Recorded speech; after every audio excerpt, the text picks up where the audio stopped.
kami mohon kuasa suci semua kami mohon atas nama Yesus Kristus. Amin.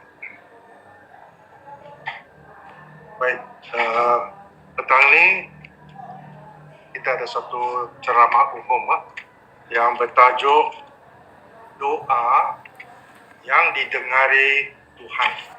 Jadi beri perhatian kepada penceramah kita, iaitu saudara David Chong. Silakan saudara Chong.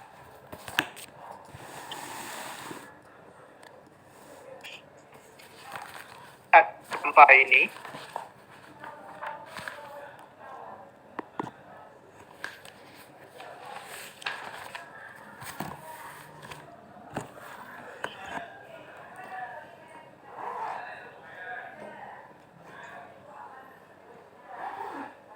Tak dengar.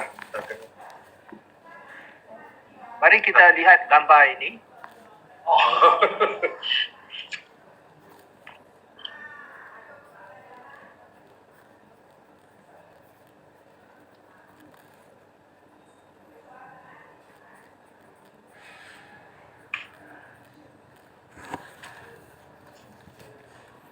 Okey. Baik soalannya di sini, patutkah anda berdoa? Pernah orang dari semua agama mereka berdoa. Anda sendiri pun ada berdoa. Pernahkah anda rasa bahawa Tuhan tidak menjawab doa anda? Sebenarnya banyak orang pun rasa begitu kerana masalah mereka tidak hilang walaupun mereka telah berdoa. Adakah Tuhan sengaja tidak mendengar doa kita? Tidak. Bible meyakinkan kita bahawa Tuhan mendengar doa kita jika kita berdoa dalam cara yang betul. Baik, terima kasih atas gambar ini. Seperti yang saya katakan tadi, ramai orang dari semua agama mereka berdoa. Namun banyak doa tidak dijawab. Contohnya, doa untuk keamanan tidak dikabulkan. Semasa perang, kedua-dua pihak berdoa, hanya satu pihak yang menang. Begitu juga dengan para atlet yang berdoa. Semua berdoa, tetapi hanya satu yang akan menang dalam acara sukan mereka. Semasa perang, semua askar berdoa di medan perang.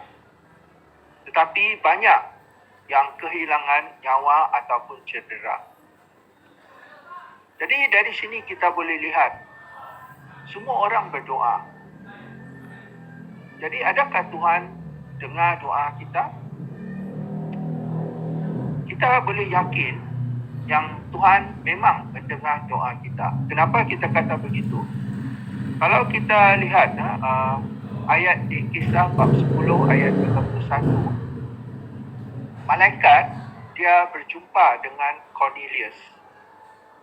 Dan malaikat itu berkata, Tuhan telah mendengar doamu dan dia berkenan kepadamu.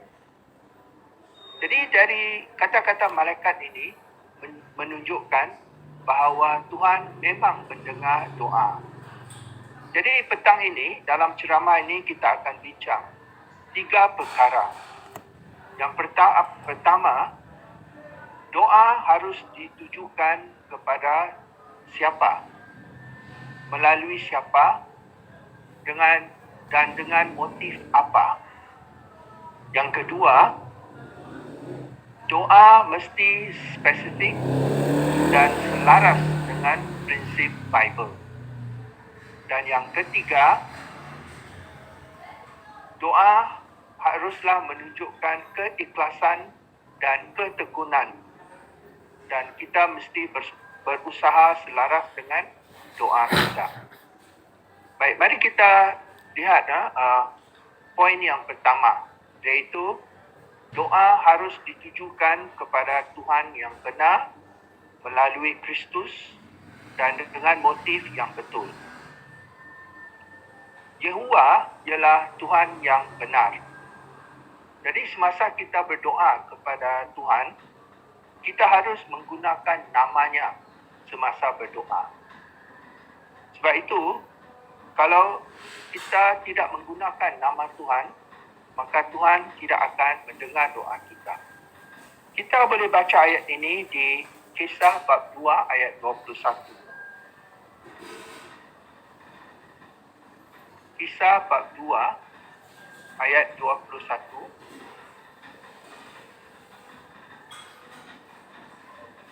Kisah 2 ayat 21, tetapi semua orang yang menyeru nama Yehuwa akan diselamatkan.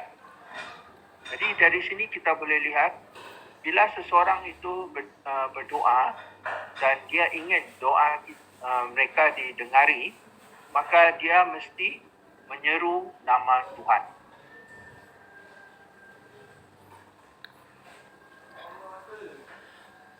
Namun, memanggil nama Tuhan bererti lebih dari itu. Lebih daripada hanya mengenal nama Tuhan. Bila kita memanggil nama Tuhan, itu bererti kita sudah tahu tentang kepribadian Tuhan. Kita sudah menunjukkan iman kita kepada Tuhan dan kita sudah menunjukkan kesetiaan kepada Tuhan. Dan kita meletakkan Tuhan Yehuwa pertama dalam hidup kita. Jadi, bila kita kata kita memanggil nama Yehuwa, maknanya Yehuwa adalah Tuhan kita yang sebenarnya. Tuhan-Tuhan lain, mereka tidak berguna dan mereka tidak berkuasa. Mungkin Tuhan yang mereka sembah itu diperbuat daripada batu, daripada kayu, daripada kain. Namun Tuhan-Tuhan begitu bukanlah Tuhan yang hidup. Tuhan yang sebegitu tidak ada kuasa untuk menyelamatkan umatnya atau menjawab doa-doa mereka. Tapi Tuhan Yehuwa adalah Tuhan yang hidup. Maka dia boleh mendengar doa kita. Jadi Tuhan-Tuhan yang diperbuat daripada batu, kayu atau kain atau apa-apa benda, itu hanya sia-sia saja kalau jika seseorang berdoa kepadanya. Jadi tiada gunanya berdoa kepada Tuhan-Tuhan sebegitu. Yang kedua, kita mesti berdoa melalui Yesus Kristus.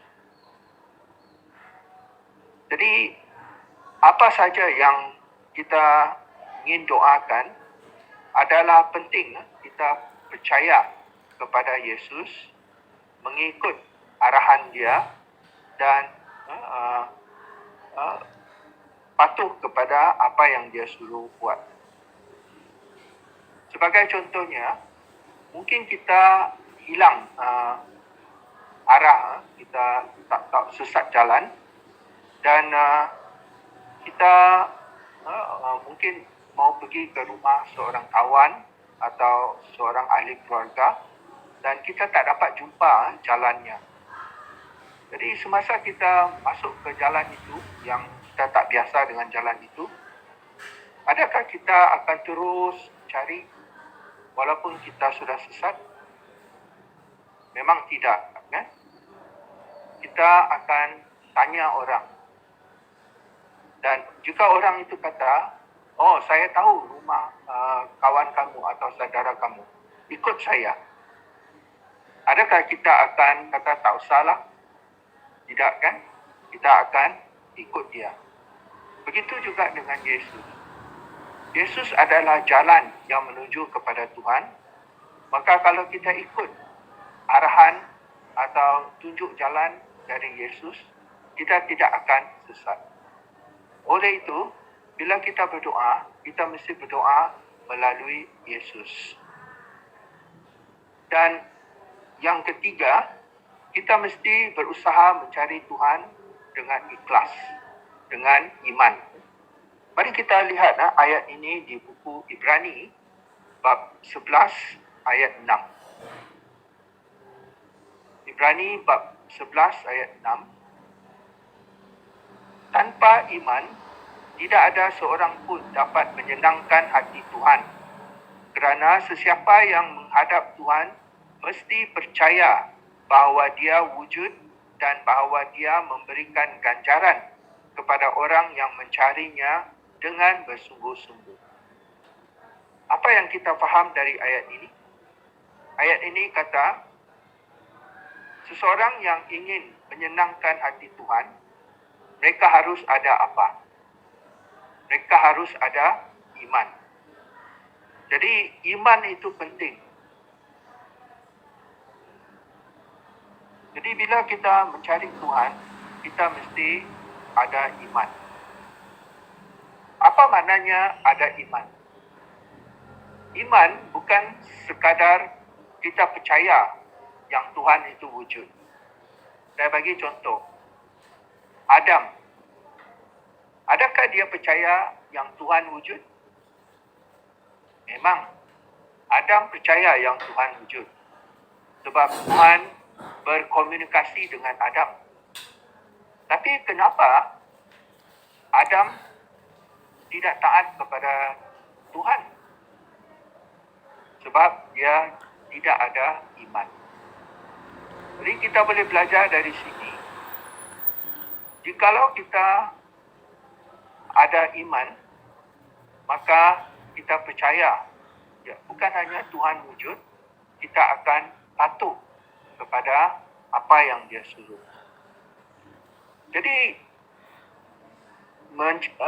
mempunyai iman termasuklah kita mencintai keadilbenaran, kita perlu rendah diri dan kita berdoa dan kita percaya dengan Tuhan dengan ikhlas. Poin yang kedua tentang doa ialah doa mestilah spesifik serta selaras dengan prinsip Bible. Mari kita lihat teladan yang Yesus tunjukkan, model doa yang Yesus ajarkan di Matius bab 6. Kita akan baca ayat 9 hingga 13.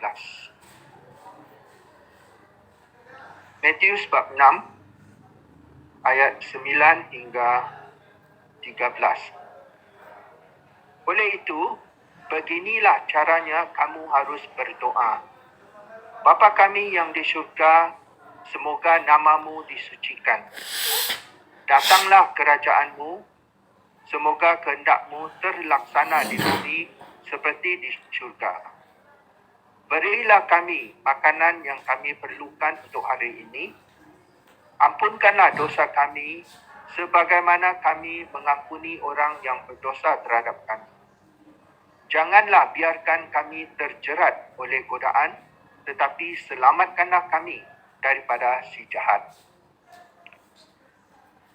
Perhatikan bahawa doa yang Yesus sebutkan ini, contoh doa ini adalah spesifik. Kenapa kita kata doa Yesus ini spesifik? Mari kita lihat di ayat 9. Yesus kata agar nama Tuhan disucikan. Maknanya apa? Maknanya agar Tuhan menegakkan keadilbenaran dan mengalahkan musuhnya. Jadi doa kita harus menunjukkan bahawa kita ambil berat tentang kesucian nama Tuhan.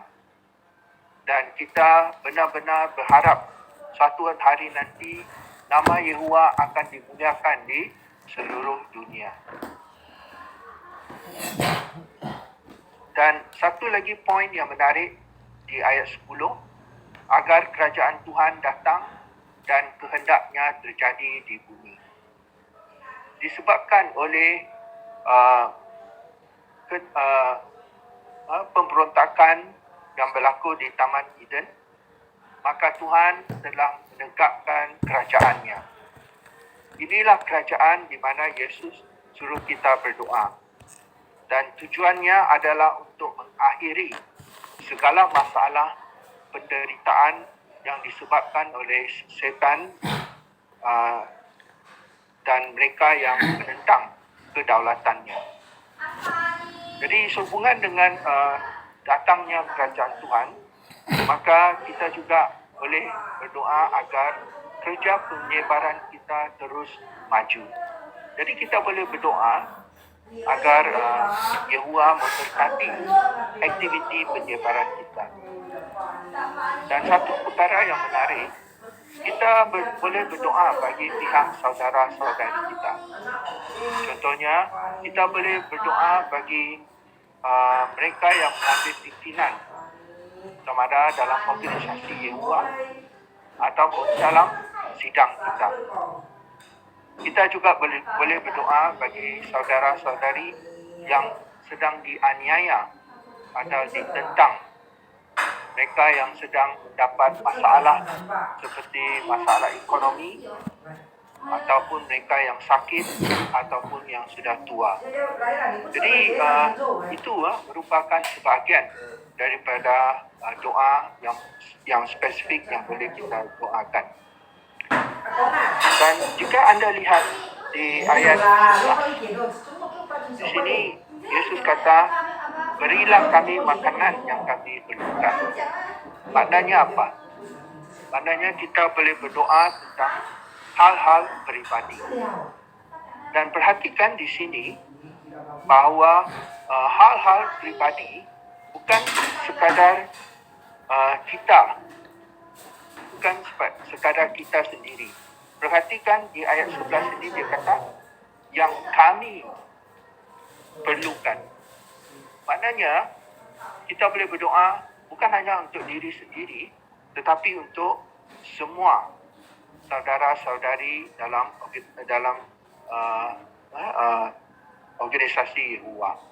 Jadi kita boleh berdoa untuk semua saudara-saudari, dan apa yang boleh kita doakan? Kita boleh berdoa untuk makanan, keperluan harian mereka. Kita boleh berdoa untuk keadaan keuangan mereka, keadaan ekonomi mereka. Terutamanya seperti sekarang, kita sekarang menghadapi pandemik. Ramai orang masih ada kerja, tetapi ekonomi mereka tak bagus. Jadi kita boleh berdoa agar Bapa Yehovah memberi mereka keperluan mereka sehari-harian. Bukan bawa turun wang ataupun makanan dari langit, tetapi memberi mereka kebijaksanaan macam mana mereka boleh mendapat keperluan seharian mereka. Di ayat 12, sini kata, agar kesalahan kita diampunkan. Di sini, Yesus dia samakan dosa kita seperti hutang kita. Hutang seorang saudara berhutang kepada seorang yang lain. Dan kita perhatikan bahawa kita banyak berhutang kepada Yehovah. Namun Yehovah menjelaskan hutang-hutang kita. Jadi Yesus menyuruh kita untuk meminta maaf atas hutang kita. Jadi bila kita berdoa meminta ampun terhadap dosa kita, kita seolah-olah berdoa agar Yehovah melunaskan, melangsaikan hutang kita. Jadi bila Yehovah melangsaikan hutang kita, ini seolah-olah dia menghapuskan hutang kita. Maknanya kita tidak berhutang lagi terhadap Yehovah. Oleh itu, setiap hari kita boleh berdoa kepada Yehovah untuk pengampunan dosa kita. Dan kita boleh berasa lega dan yakin bahawa Yehovah akan menghapus dosa kita.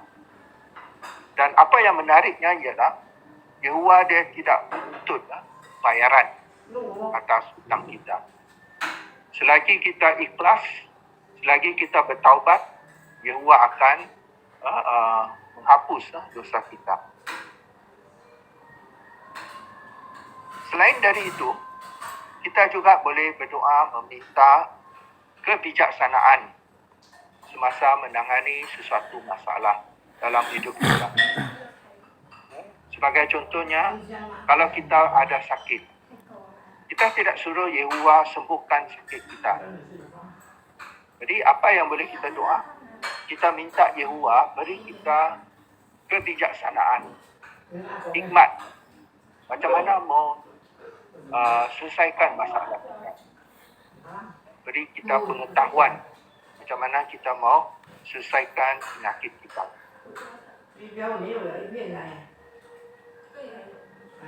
Selain dari itu, kita boleh berdoa agar kita mendapat peluang istimewa untuk mengadakan hak-hak istimewa dari segi rohani. Contohnya, kalau kita mau pembelajaran Bible.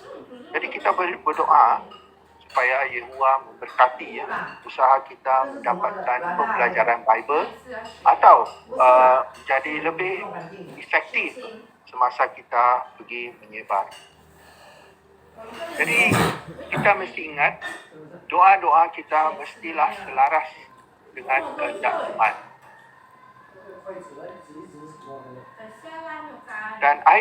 Dan poin yang ketiga yang kita bincang dalam ceramah ini adalah kita tunjukkan keikhlasan dan ketekunan dan kita berusaha selaras dengan doa kita. Mari kita bincang satu teladan yang menarik. Ini tentang Yakub. Kita buka Bible kita di buku Kejadian bab 32. Kejadian bab 32. Dan kita tidak baca ayat ni, tapi kita akan rujuk beberapa ayat di sini. Kejadian bab 32. Kita mula dari ayat 9. Kejadian 32 ayat 9. Di sini kita lihat ini adalah Yakub. Yakub dia semasa bertemu dengan Esau. Seperti yang kita tahu,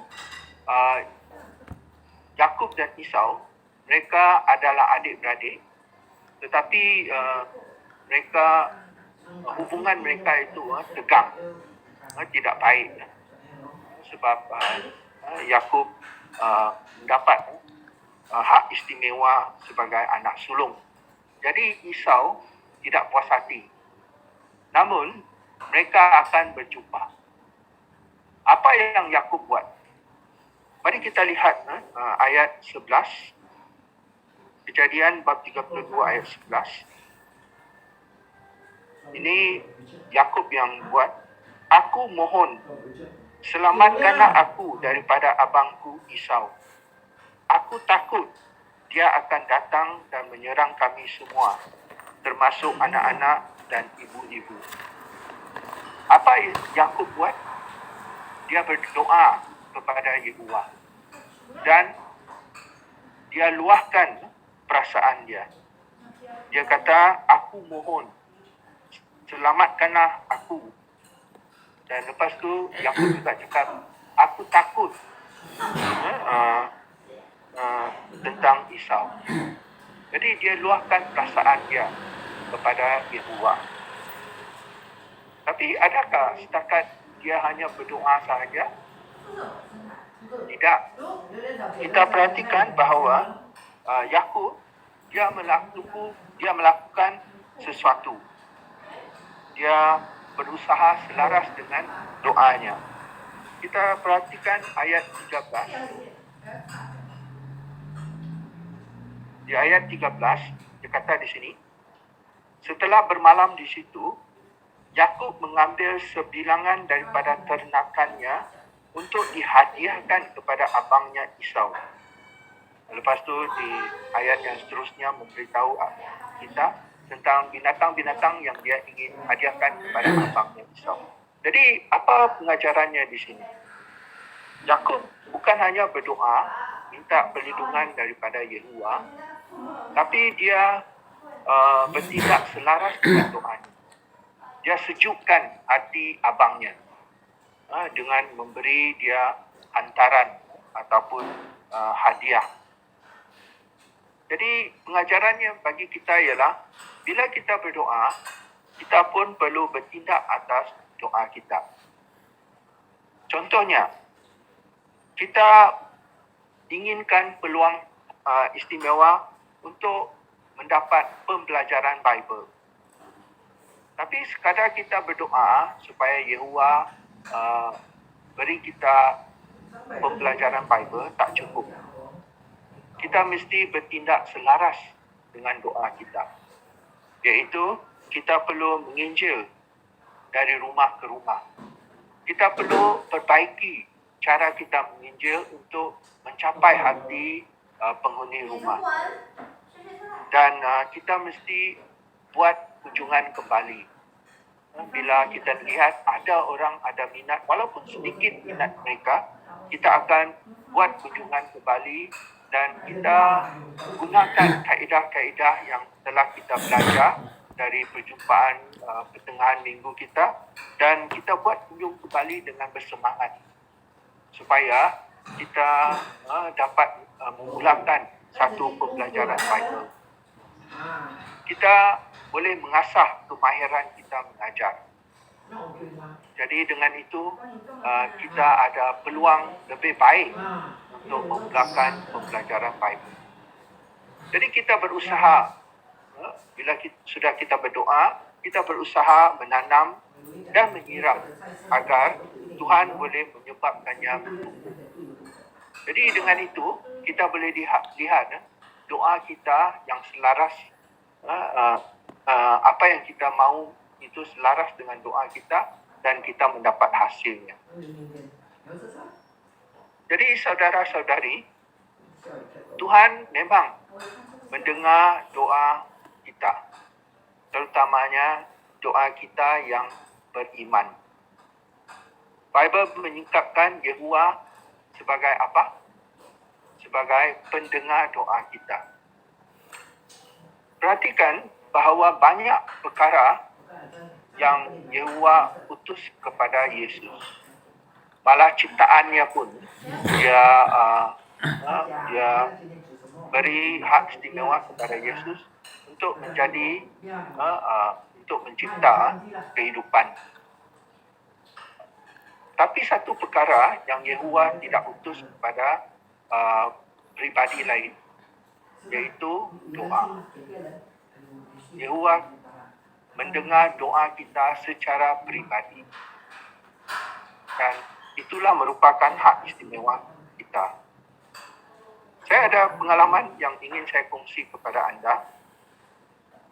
Beberapa tahun yang lalu, seorang perintis bernama Nancy menghadapi satu situasi yang sukar.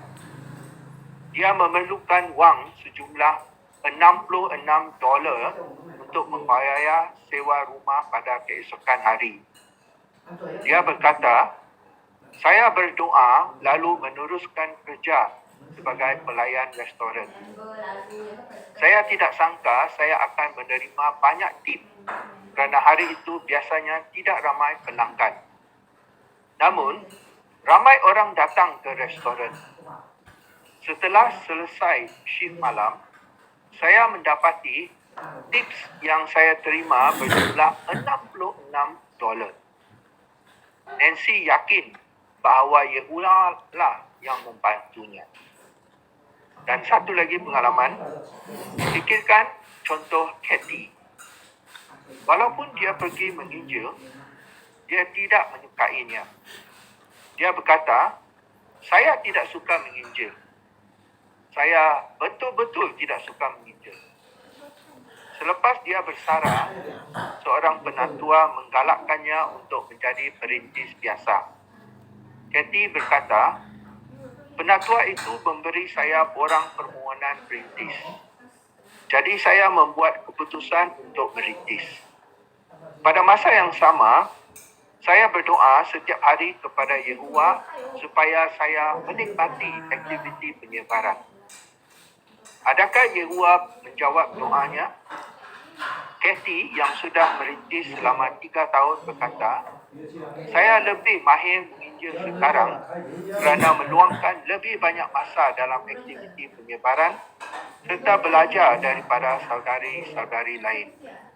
Sekarang saya bukan sahaja menyukai aktiviti penyebaran, saya betul-betul menikmatinya. Lebih-lebih lagi, hubungan saya dengan Yehovah menjadi semakin rapat.